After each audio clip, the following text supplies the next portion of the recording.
Hello, everybody. My name is Ian Kirkpatrick. I'm an author, idiot, and loin streamer, and today we're going to be doing an update on some generative AI related things, some lawsuits, some information, some trouble of OpenAI accidentally deleting relevant data to their current lawsuit.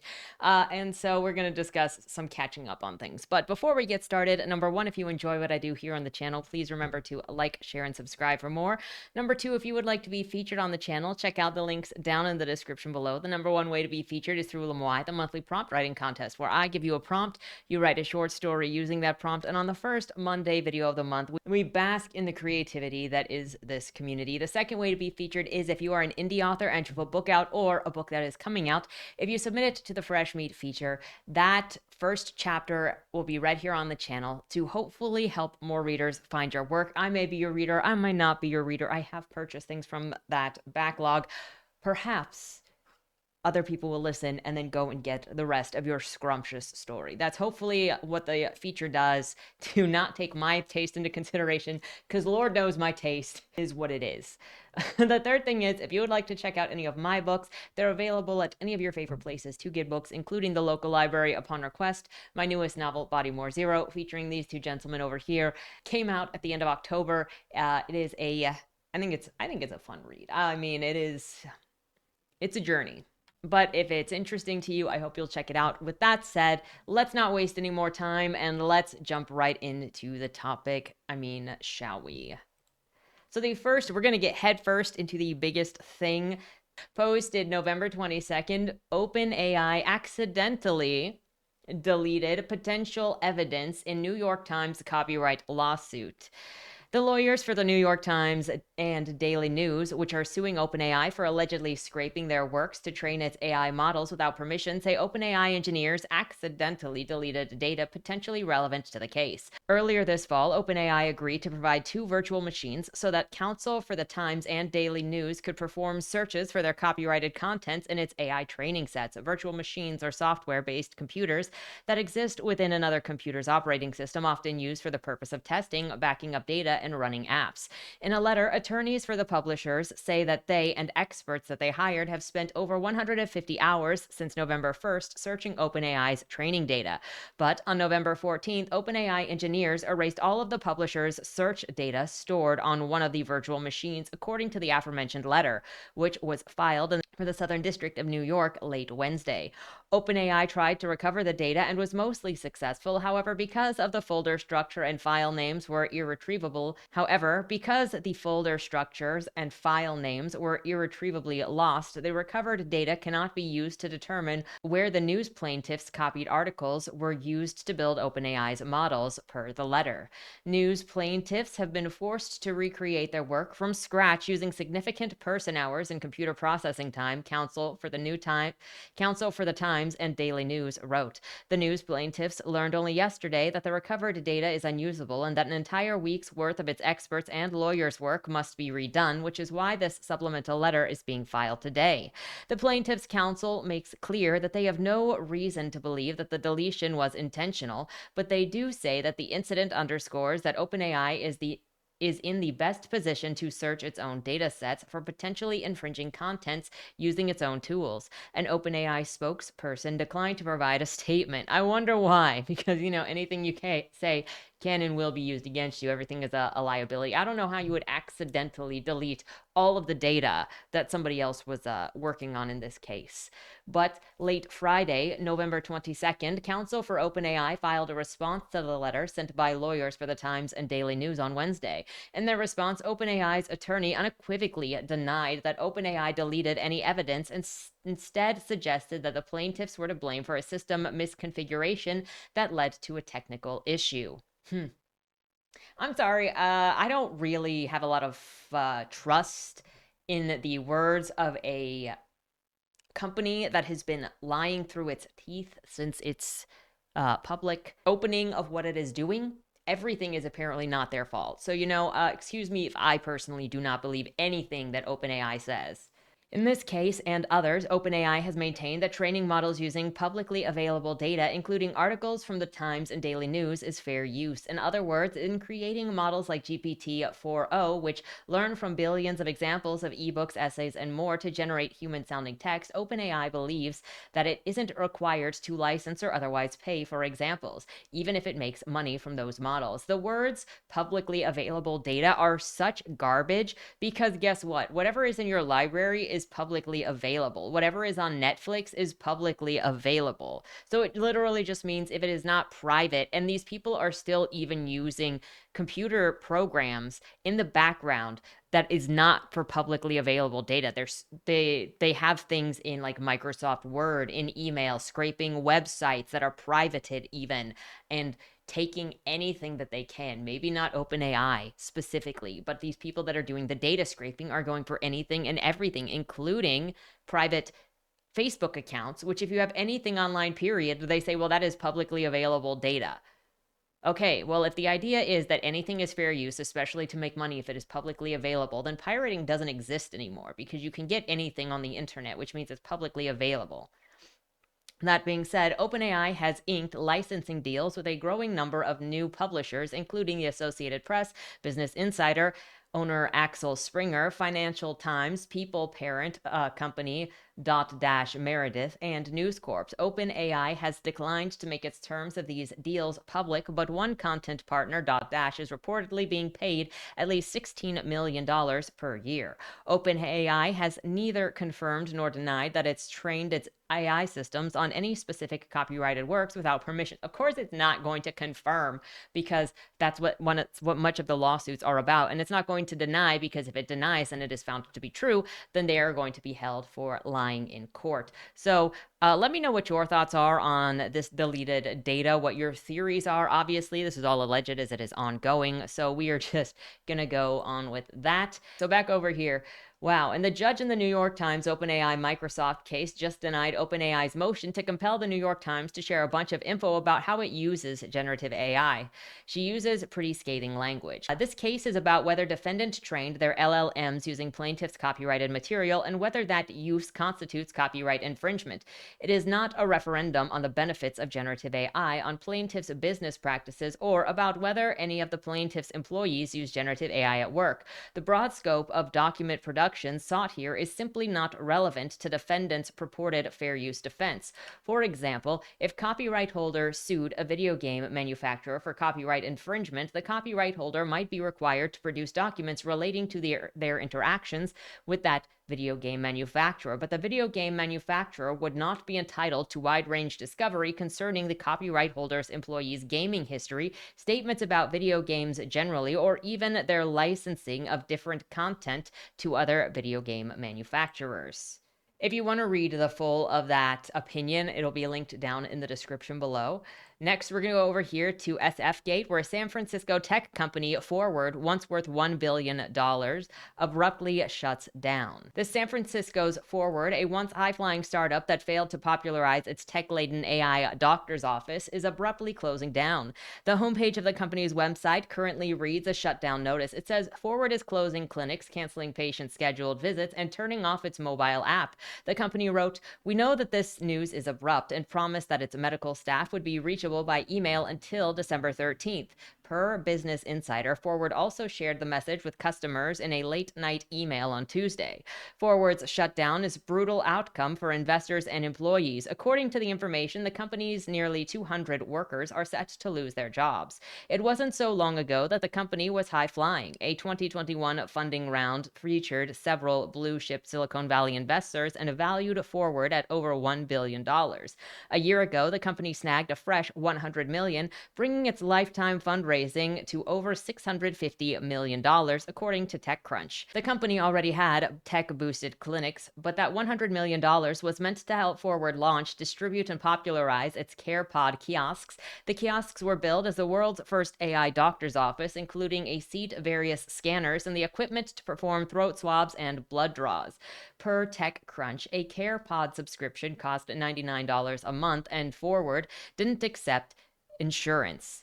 CEO and founder Adrian Aoun was hyping his CarePod on CNN as recently as September. In the interview, he mentioned getting handed a clipboard and paper at a doctor's office and said patients are getting abused by a healthcare system stuck in its low tech ways. Let me know what your thoughts are on this specifically, how you would feel about going to this machine run by tech instead of going to a doctor's office. Now, I am not a proponent, a big fan of doctors' offices. I've had a lot of bad experiences with doctors' offices, but I would still choose a person over a machine that probably would feed the information back to the tech companies, because all of these tech companies also seem to be scraping as much personal data as they possibly can, that I would not trust any of these things to not give the data back to the big tech lords, and then that would be used against you in some way or sold against you. And you also don't have the discernment. This is something that constantly falls on the deaf ears of these tech bros that don't understand the discernment, that think literally everybody is stupid in comparison to them. Because every time I hear anything about tech bros trying to take advantage of regular people, it always feels like they think regular people are idiots. And we're going to get there with the tech bros that wanted to open a vanity press. They said it was not a vanity press, it was a vanity press, only to rip off authors. So we're going to get to this, but every time I hear these tech bros, whether it's about visual arts or video or writing, they always think that people are just dumb. And I know that there are plenty of people that think everybody is just dumb and you should be able to take advantage of people, but I think that is cynical. I think that it is diabolical. And if you are actually somebody who believes yourself to be smarter or better than others, you're an immoral person if your position in life is, well, you're smarter or better or superior to others, so it is your right to take advantage of other people. Obviously, that's not going to matter if that is your position, because what does my opinion matter on what you do? You're going to live your survival, but it doesn't stop me from having opinions. That's all I can say. Might is right is not an opinion that I think of. And it also makes me think, speaking of might is right. So I was reading and have sort of been on and off reading. It's been a while since I returned because it's hard to make myself want to read anything political. But I have that Michael Malice book, The Anarchist's Handbook. And one of the longer essays in the very beginning of the book is from the perspective of a might makes right type of person who says that, like, babies and infants don't have a right to live because they can't defend themselves. They're given that right to live because of other people that value them. But if you can't save your own life, then you deserve to die. And it's just like, do you really not understand why people don't agree with you? You're terrible. And you can think that my opinion is garbage, but you're still the one that's going to go to jail and get kicked out of the village. So, like, I don't really care. But you don't care about me either. So we good. We even. Anyway, continuing with this article. Quote, so we just said, let's build healthcare in the same way that we build a Tesla, the same way that we build an iPhone, the same way that we build a modern TV, Alan said, which is, it's just kind of a modern and intuitive and uses the latest technology. The thing is that you cannot use something as a copy and paste and place it in everything. There is no understanding of how people work, of nuances and different things. Like, it's the same as you can have a sentence and then replace something in a sentence with something else. It still makes sense, but the arguments are not the same.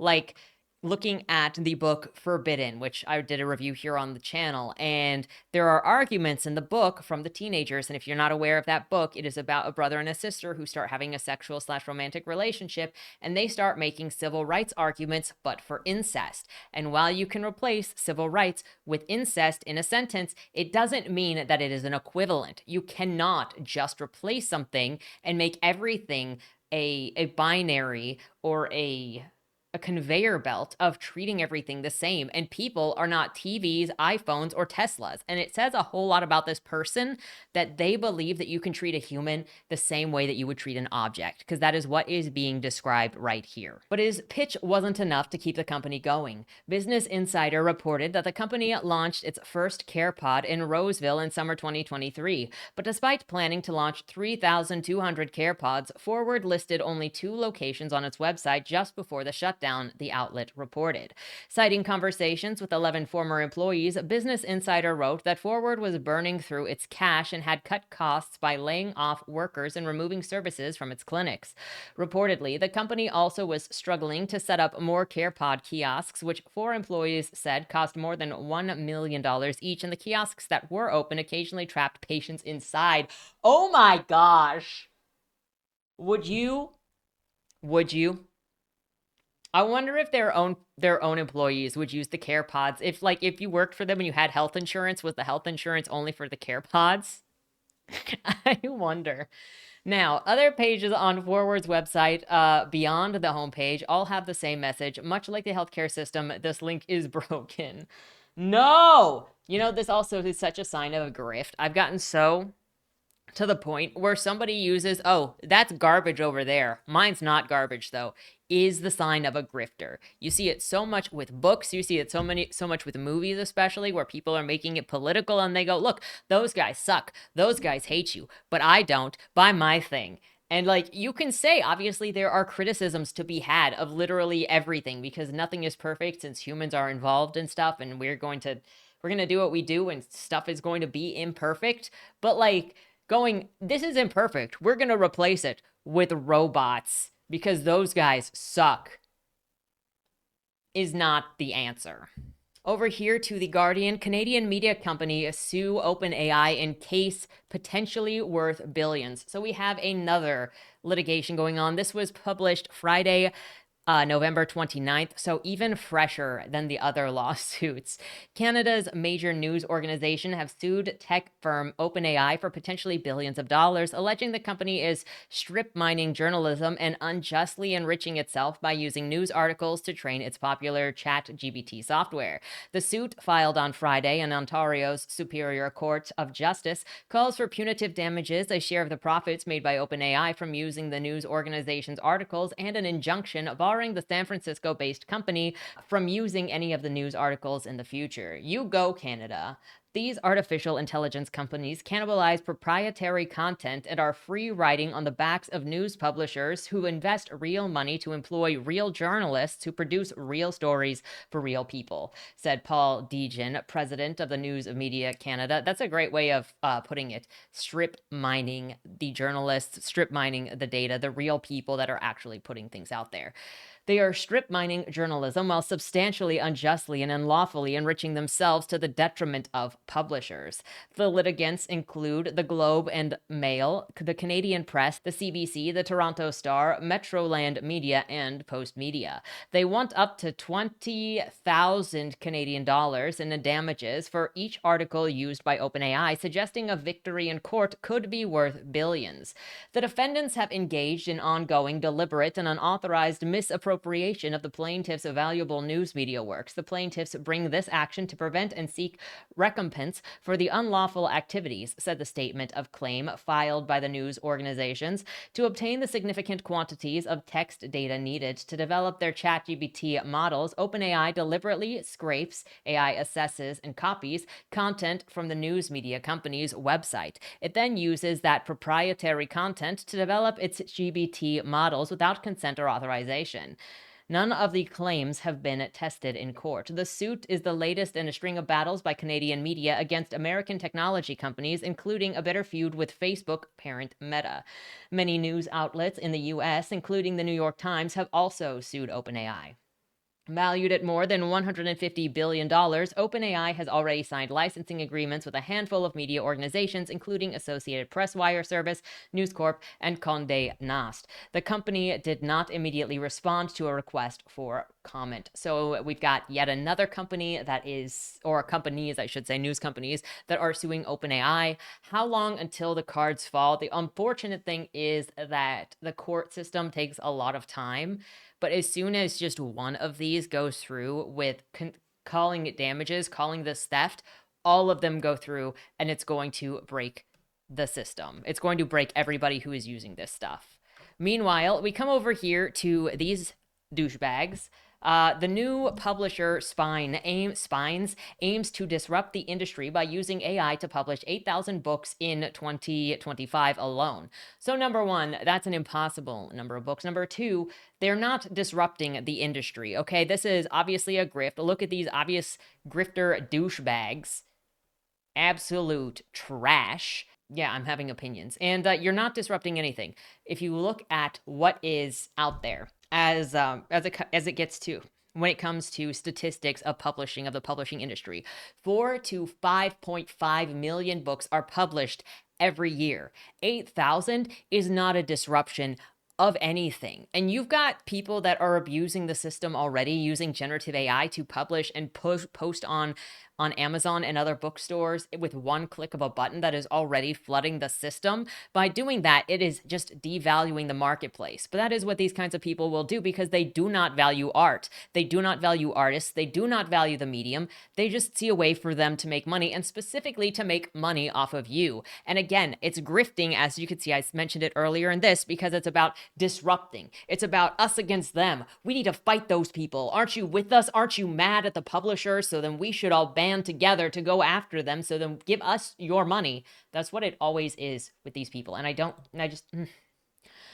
a new publisher has claimed its aims to disrupt the book industry by publishing 8,000 books in 2025 alone using artificial intelligence. Spines, founded in 2021, but which publishes its first title this year. It's a startup technology business, which, for a fee, is offering the use of AI to proofread, produce, publish, and distribute books. The company charges up to $5,000 a book, but it can take just 3 weeks to go from manuscript to a published title. So it is a vanity press. They are offering to put your book through, not even give it its own attention as it deserves, as if people can't force feed their own stuff through this garbage process and then put it out there themselves. Now, these guys want to join the vanity press. They want to take advantage of authors who are technologically unable, who don't know what is going on, and to take advantage of the hopefuls, because this is what so many of these people do. I've been in the author beware. I've been in the conversations before where so many younger people and the elderly who do not understand books and publishing as much, who get overly excited and submit their manuscript to a publisher, and the publisher goes, oh, heck yeah,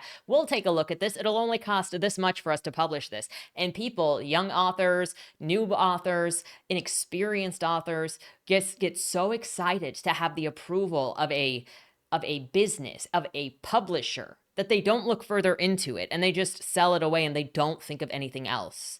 I've seen it before. I remember some people that I knew from different writing groups before, that they were like, oh, I'm working on this YA sci-fi thing, fantasy thing, and I've only done like a first draft of the first, second, maybe third chapter, and I submitted the first chapter to this press because I wanted to see how it would be received, because people who are just starting out, especially authors, new writers, are very gung-ho to have somebody look at their work even before they really develop anything. You know, it's very much, I need somebody to look at this to give me approval, to see if it's worth pursuing, that sort of thing.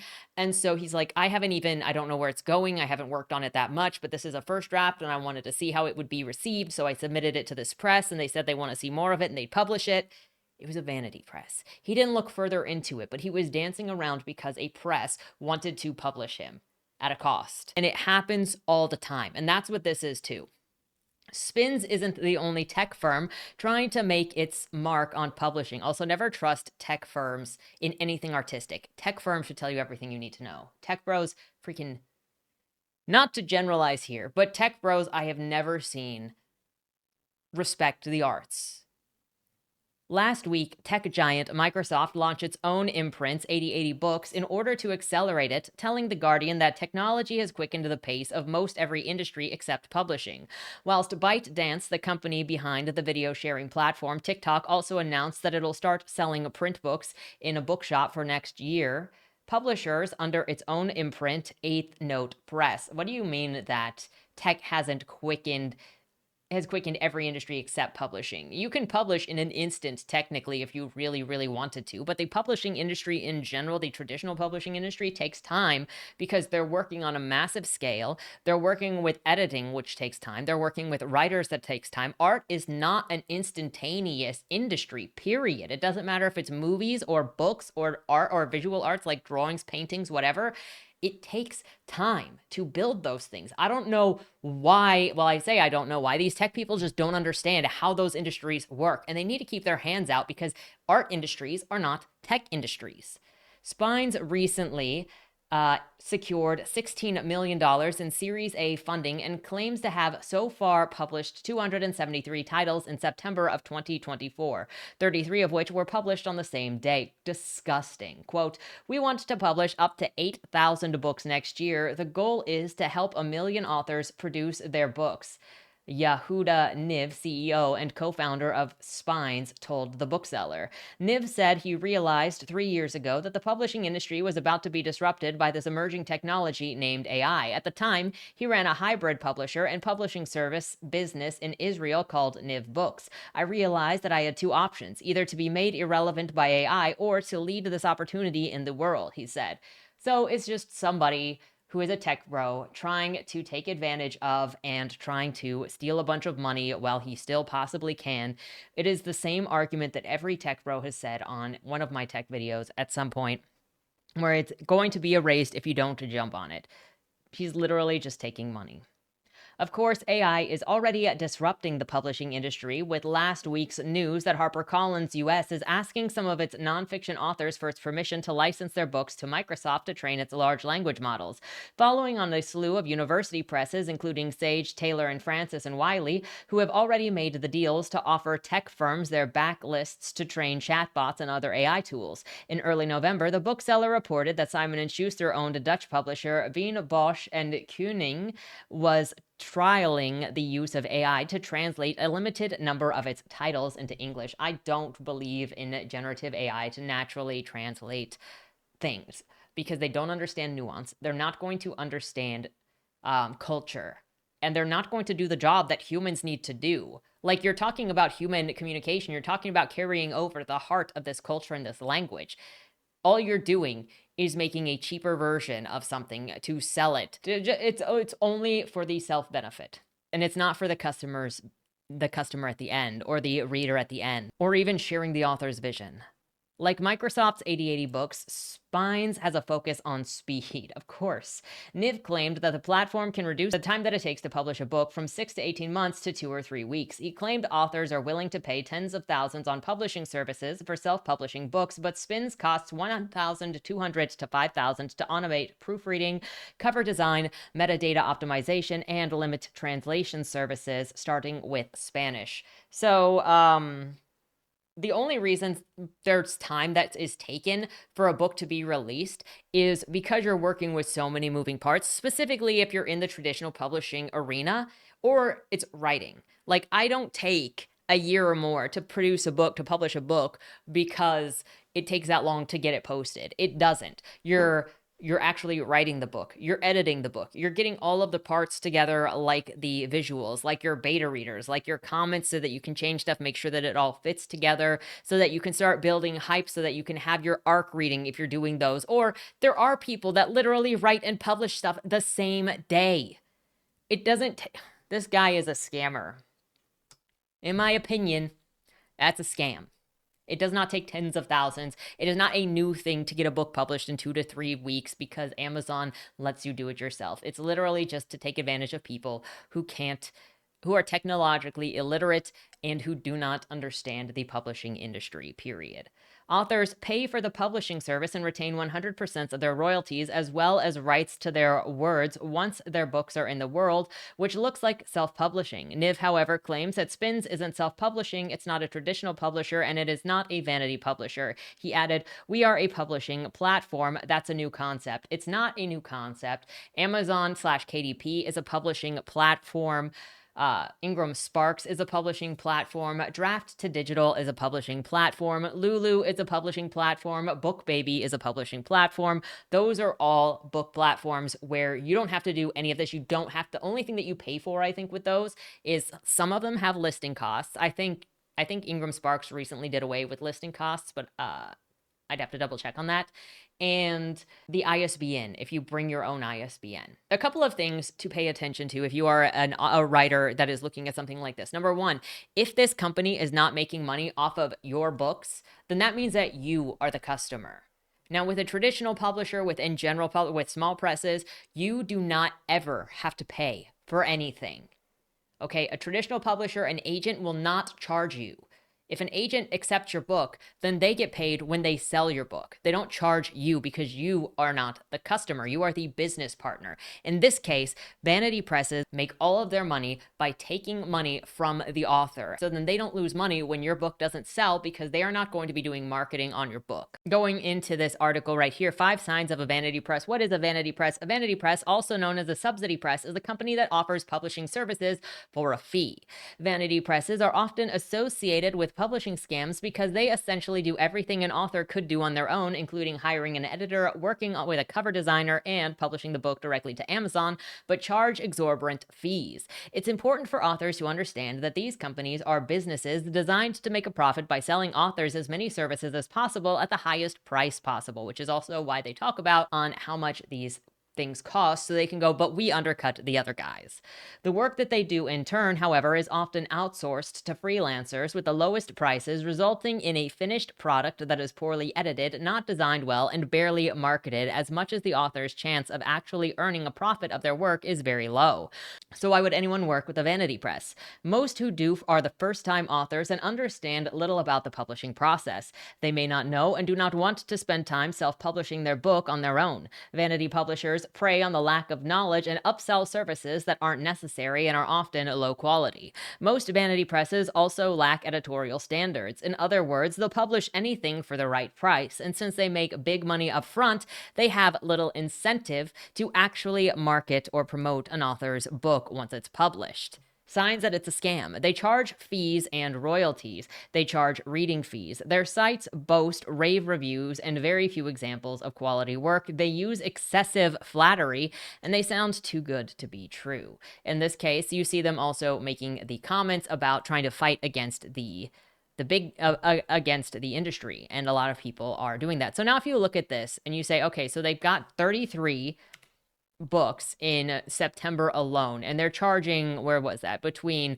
1,200 to 5,000. So we got 33 times 1 2, so that's a minimum of $39,600 or $165,000 in 1 month. And if their goal is to do 8,000 in 1 year, that's a minimum of $9.6 million with a maximum of $40 million. And that's coming from authors. When challenged over the potential negative impact automated AI processes might have, and they're going to put it through AI, which means then your work is going to be used to train future AI.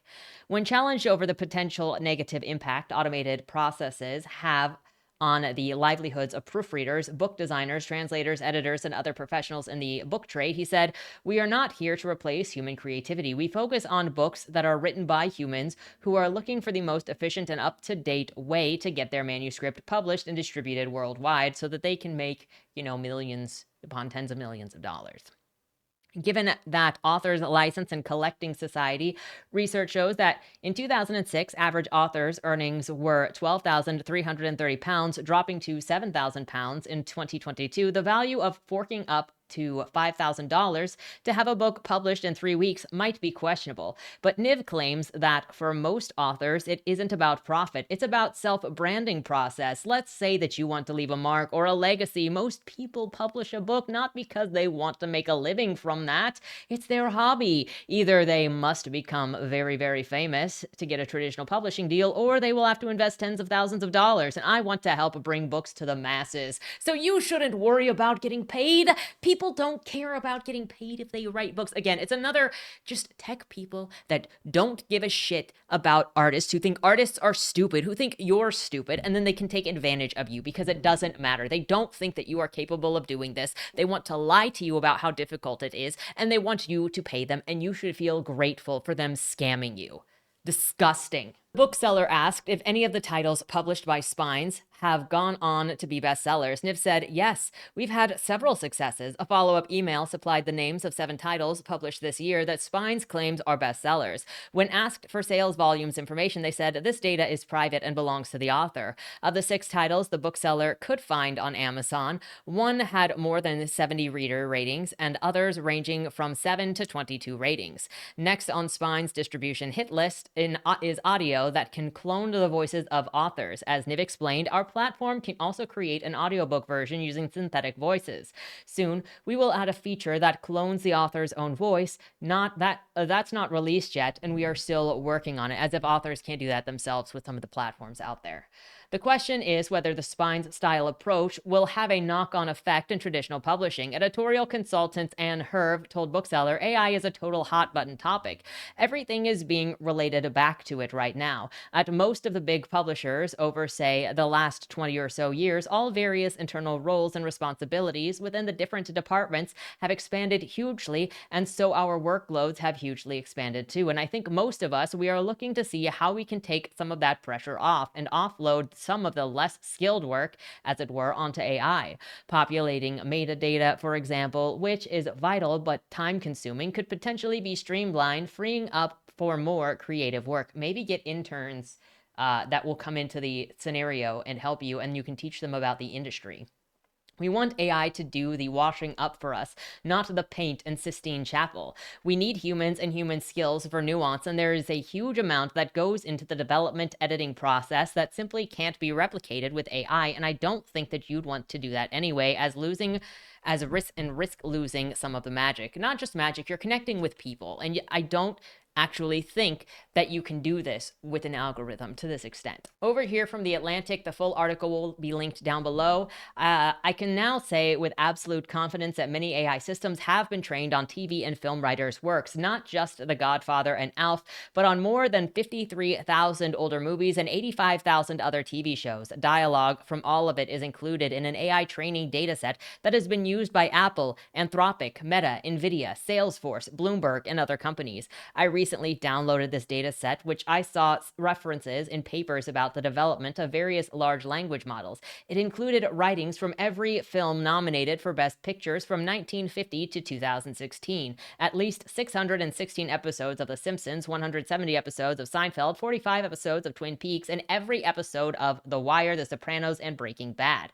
It even includes pre-written live dialogue for Golden Globes and Academy Award broadcasts. If a chatbot can mimic a crime show mobster or a sitcom alien, or more pressingly, if it can piece together whole shows that might otherwise require a room of writers, data like this is part of the reason why. So they're pillaging everything. Which brings us back to The Guardian. Amazon, Google, and Meta are pillaging culture, data, and creativity to train AI. Australian inquiry finds. Tech companies Amazon, Google, and Meta have been criticized by a Senate-selected committee inquiry for being specifically vague over how they used Australian data to train their powerful artificial intelligence products. Labor Senator Tony Sheldon, the inquiry chair, was frustrated by the multinationals' refusal to answer direct questions about their use of Australians' private and personal information. Watching Amazon, Meta, and Google dodge questions during the hearings was like sitting through a cheap magic trick. Plenty of hand-waving, a puff of smoke, and nothing to show for it in the end, Sheldon said in a statement after releasing the final report of the inquiry on Tuesday. He called all the tech companies pirates that were pillaging our culture, data, and creativity for their gain while leaving Australians empty-handed. So now we got Australia also in on this. The report found some general-purpose AI models, such as OpenAI GPTs, Meta's Llama, and Google's Gemini, should automatically default to a high-risk category and be subjected to mandated transparency and accountability requirements. And if that happens, then those are going to be used in American court systems, which are going to show, without a shadow of a doubt, what these companies are doing, and all of them will lose their lawsuits. Several key themes emerged during the inquiry and its reports. Standalone AI laws are needed. Sheldon said Australia needed new standalone AI laws to rein in big tech, and that existing laws should be amended as necessary. They want to set their own rules, but Australians need laws that protect rights, not Silicon Valley's bottom line, he said. He said Amazon had refused during the inquiry to disclose how it used data recorded from Alexa devices, Kindle, or Audible to train its AI. Google, too, he said, had refused to answer questions about what user data from its services and products is used to train AI products. Meta admitted that it had been scraping from Australian Facebook and Instagram users since 2007 in preparations for future AI models, but the company was unable to explain how users could consent for their data to be used for something that did not exist in 2007. Sheldon said Meta dodged questions about how it used its data from WhatsApp and Messenger products.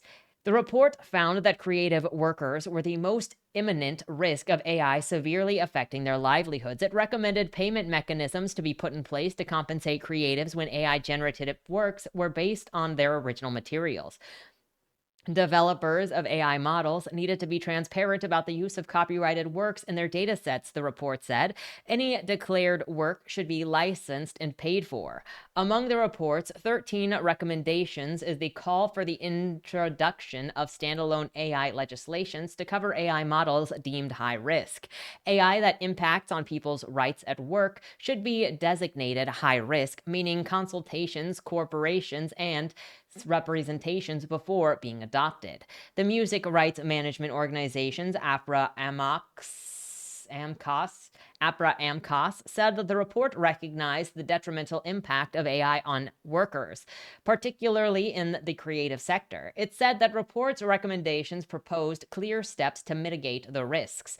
The Media, Entertainments, and Art Alliances said that reports called for introductions of legislations to establish an AI Act that was clear and unambiguous. The two coalition members of the committee, Senators Linda Ronalds and James McGrath, said that AI posed a great threat to Australian cybersecurity, national security, and democratic institutions than to the creative economy. They said that mechanisms needed to be put in place without infringing on the potential opportunities that AI presents in relation to job creation and productivity growth.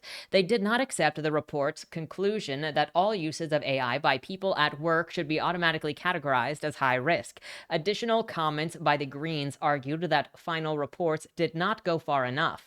The report does not recommend an overreaching strategy that could bring Australian regulation of AI into line with the UK, Europe, California, and other jurisdictions. The Guardian approached Amazon, Google, and Meta for comment. So you have other countries that are reaching into this, that are seeing the overreach, that are seeing the theft that is going on, and that are calling for it, and that stuff needs to happen. Also, over here from The Verge, artists say that they leaked OpenAI's Sora video model in protest. OpenAI's first teased its text-to-video AI model Sora back in February and hasn't provided any meaningful updates on when it'll be released since then. Now it looks like some artists leaked access to the model in protest and being used by the company for what they claim is unpaid R&D and PR. On Tuesday, a group of Sora beta testers claimed to have leaked early access to Sora with their working interface for generating videos. In a post on Hugging Face, a public repository of AI models, they say that people were able to create lots of AI videos, all of which resemble OpenAI's own Sora demos, before the company intervened and shut down access. From the group's open letter, Dear Corporate AI Overlords, we received access to Sora with the promise to be early testers, red teamers, and creative partners. However, we believe instead we are being lured into art washing to tell the world that Sora is a useful tool for artists. Artists are not your unpaid R&D. We are not your free bug testers, PR puppets, training data validation tokens. The letter goes on to say, we are not against the use of AI technology as a tool for the arts. If we were, we probably wouldn't have been invited to the program. What we don't agree with is how this artist program has been rolled out and how the tool is shaping up ahead of the possible public release. We are sharing this with the world in hopes that OpenAI becomes more open, more artist-friendly, and supports the arts beyond PR stunts. The authors say that OpenAI's early access program to Sora exploits artists for free labor and art washing or lending artistic credibility to the corporate product. They criticize the company, which recently raised billions of dollars at the $150 billion valuation, for having hundreds of artists provide unpaid test and feedback.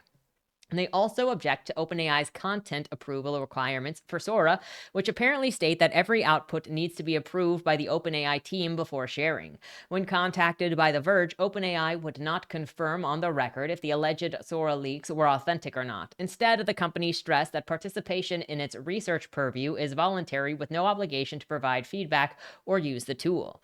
Sora is still in research preview, and we're working to balance creativity with robust safety measures for broader use, OpenAI spokesperson Nico Felix said in a statement. Hundreds of artists in our alpha have shaped Sora's development, helping prioritize new features and safeguards. Participation is voluntary with no obligation to provide feedback or use of the tools. We've been excited to offer artists free access and will continue supporting them through this grant event, through grants, events, and other programs. We believe AI can be a powerful creative tool and are committed to making Sora both useful and safe. Former OpenAI CTO Mira Murati told the Wall Street Journal in March that Sora would be available by the end of the year, but that we will not release anything that we don't feel confident on when it comes to how it'll affect the global elections or other issues. And in a recent Reddit AMA, CPO Kevin Weil said Sora hadn't been released yet because OpenAI still needed to scale the compute required to power it and get safety impressions / other things right.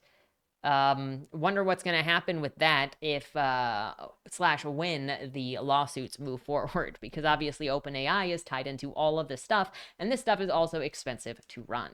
Moving on over to another article from The Guardian, Britain faces talent drain of visual artists as earnings fall by 40% since 2010.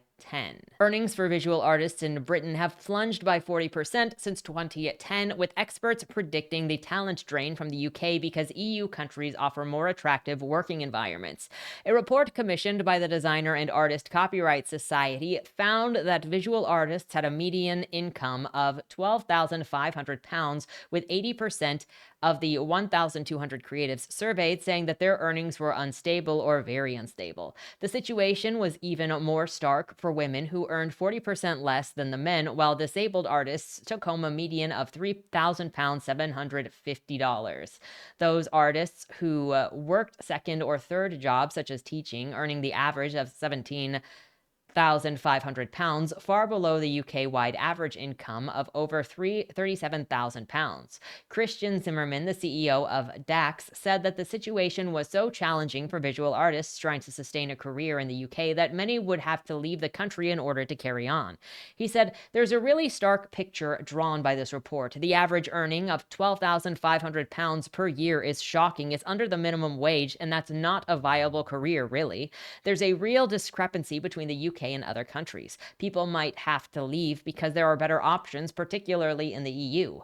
Dr. Amy Thompson and Dr. Arthur Eilinger, two of the researchers who worked on the report of the University of Glasgow, said that artists were finding their earnings were being squeezed by a combination of funding cuts, inflation, and the rise of AI. One artist interviewed said that their rent had risen by 40% in the last 4 years, forcing them to go to a universal credit, while Art Council England's funding had been slashed by 30% since the survey was last conducted in 2010. Zimmerman said AI is a big factor that has contributed to the effect of entry-level and lower-paid jobs, but it's also funding cuts. Charities are going under, businesses are closing down, the financial pressures of the arts are growing.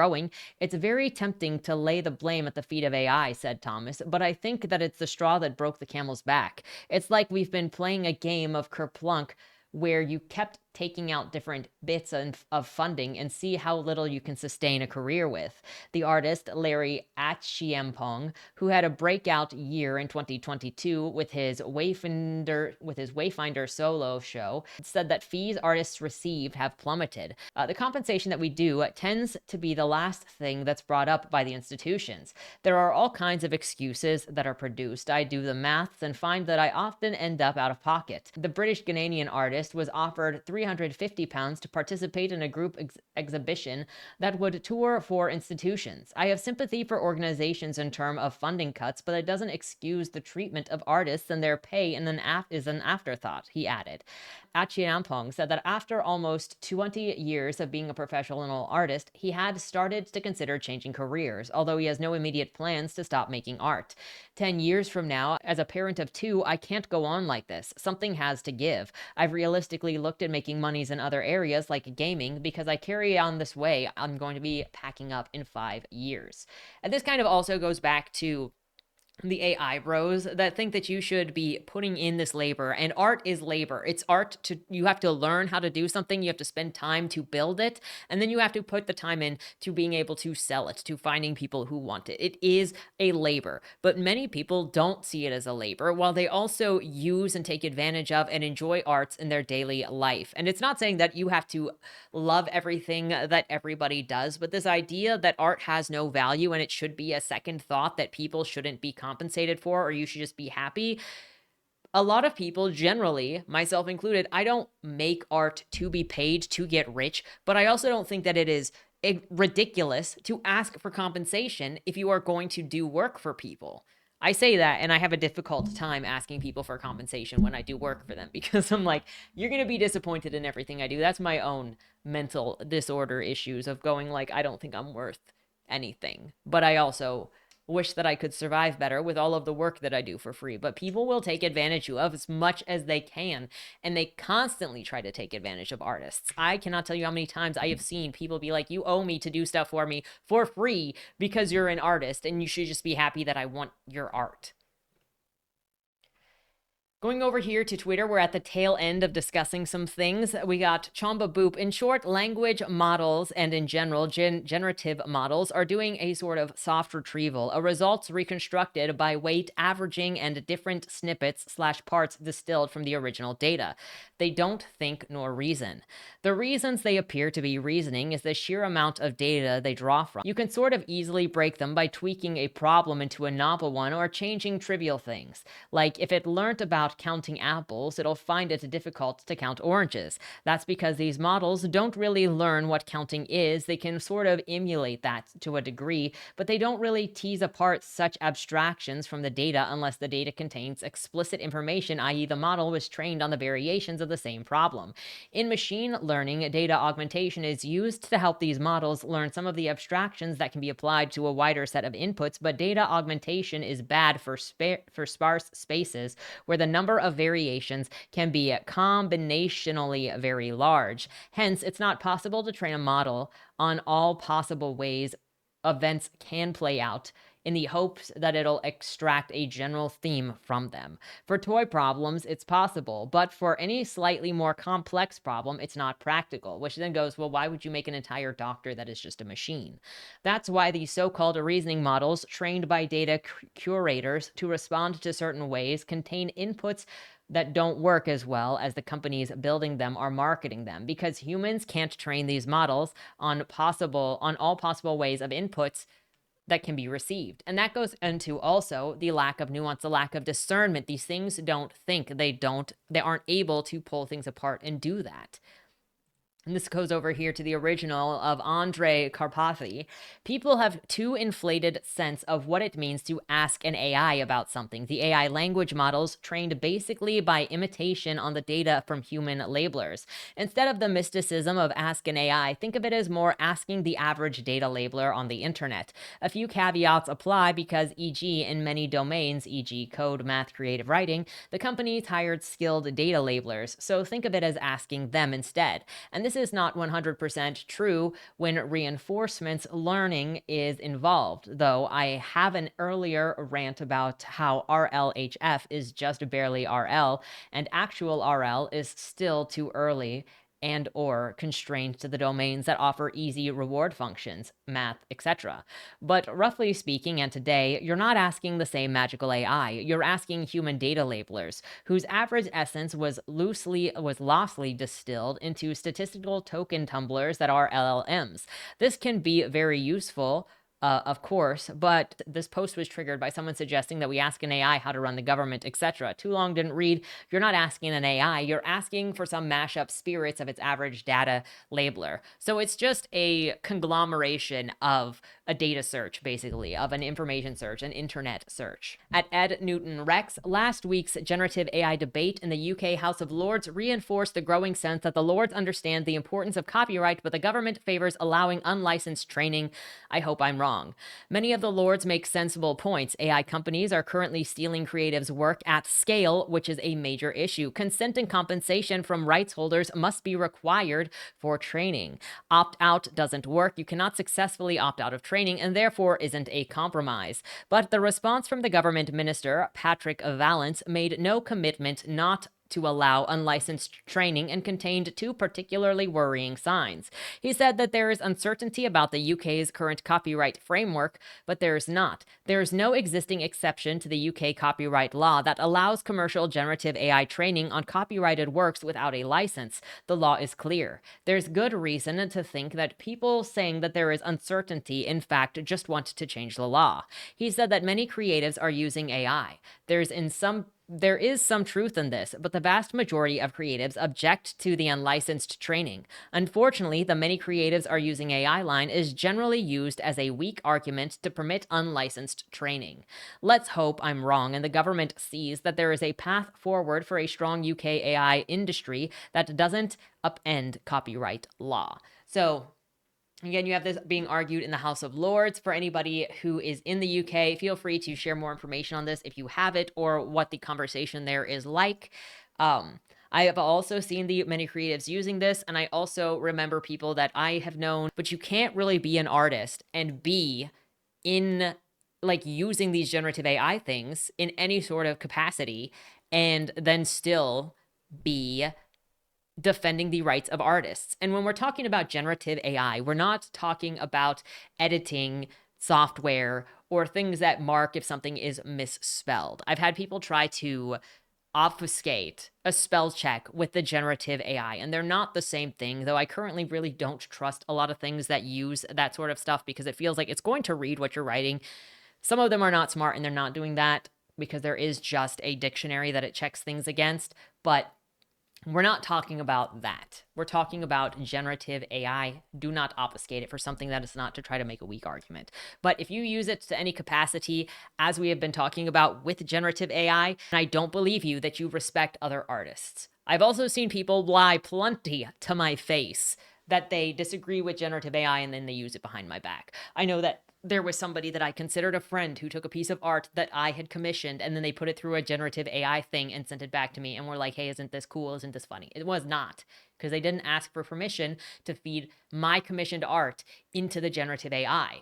I know somebody who hired someone recently to make them a book commercial for their book, and the book ad uses generative AI, and they're still pushing it around, and they pretend that they are not for AI, but they're still using it to publish their book. If that's what you're going to do, fine. But don't lie to my face that you're against generative AI while you're presently using generative AI.